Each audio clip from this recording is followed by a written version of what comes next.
येशू संपत्ती काय आहे, खरखुरी आपली संपत्ती काय आहे ते सांगतात या व्हिडिओमध्ये. व्हिडिओ पूर्ण बघा. खरीखुरी संपत्ती. पृथ्वीवर आपल्यासाठी संपत्ती साठवू नका, तिथे कसर व जंग खाऊन नाश करतात आणि चोर घर फोडून चोरी करतात. तर स्वर्गात आपल्यासाठी संपत्ती साठवा, तिथे कसर व जंग खाऊन नाश करत नाहीत व चोर घरफोडी करत नाहीत व चोरीही करत नाहीत. कारण जेथे तुझे धन आहे तेथे तुझे मनही लागेल. प्रकाश आणि अंधकारबद्दल काय बोलतात? डोळा शरीराचा दिवा आहे. हस्तत्व तुझा डोळा निर्दोष असला तरी तुझे संपूर्ण शरीर प्रकाशमय होईल, पण तुझा डोळा सदोष असला तरी तुझे संपूर्ण शरीर अंधकारमय होईल. हस्तव तुझ्यातील प्रकाश जर अंधार असाल तर तो अंधार केवढा. कोणीही दोन धन्याचा चाकरी करू शकत नाही, कारण तो एकाच द्वेष करील व दुसऱ्यावर प्रीती करील, अथवा एकाशी निष्ठेने वागेल व दुसऱ्याला तुच्छ मानेल. तुम्ही देवाला आणि धन्याची चाकरी करू शकत नाही.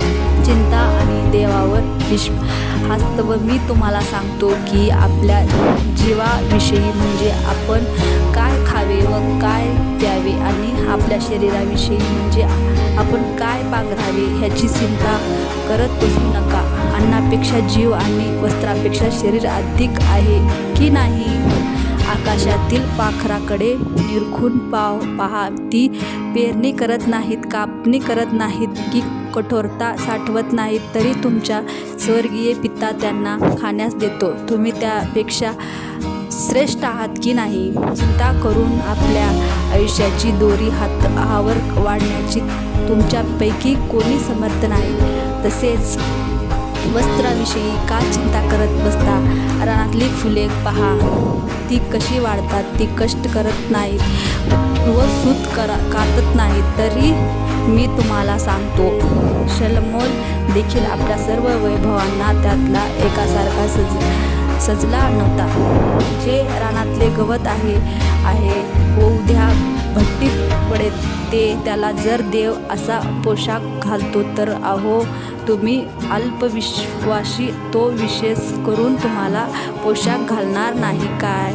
हस्तत्व काय खावे, काय प्यावे, काय पांघरावे असे म्हणत चिंता करत बसू नका, कारण ही सर्व मिळवण्याची धडपड परराष्ट्रीय लोक करत असतात. तुम्हाला ह्या सर्वांची गरज आहे हे तुमचे स्वर्गीय पिता जाणून आहे. तर तुम्ही पहिल्याने त्याचे राज्य व त्याचे नीतिमत्व मिळवण्यास झटा, म्हणजे त्यांच्याबरोबर ह्याही सर्व गोष्टी तुम्हाला मिळतील.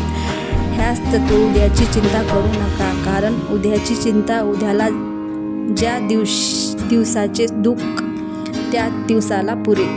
इतरांना दोष काढण्यात तुमचे दोष काढण्यात येऊ नयेत म्हणून तुम्ही कोणाचे दोष काढू नका, कारण ज्या प्रकारे तुम्ही दोष काढाल त्या प्रकारे तुमचे दोष काढण्यात येतील, आणि ज्या मापाने तुम्ही मापून द्याल त्याच मापाने तुम्हाला मापून देण्यास येईल. तू आपल्या डोळ्यातले मुसळ ध्यानात न आणता आपल्या भावाच्या डोळ्याचे कुसळ का पाहतोस, अथवा तुझ्या डोळ्यातले कुसळ मला काढू दे असे तू आपल्या भावाला असे म्हणशील.